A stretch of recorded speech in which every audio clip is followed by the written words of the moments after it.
1-apreldan yangi tartib kuchga kirgandan so'ng ko'pchilikda savol tug'ilayotgan ekan. Masalan, men avtomobil sotib olsam, endi uni pulini to'lash uchun qaysi bankka borishim kerak?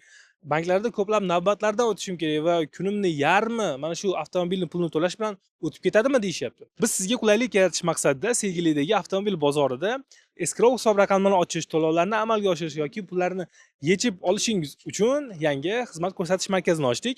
Hozir ushbu markazning manzilini sizga aniq tushuntirib o'taman. Ushbu markazni topib olishingiz unchalik ham qiyin emas.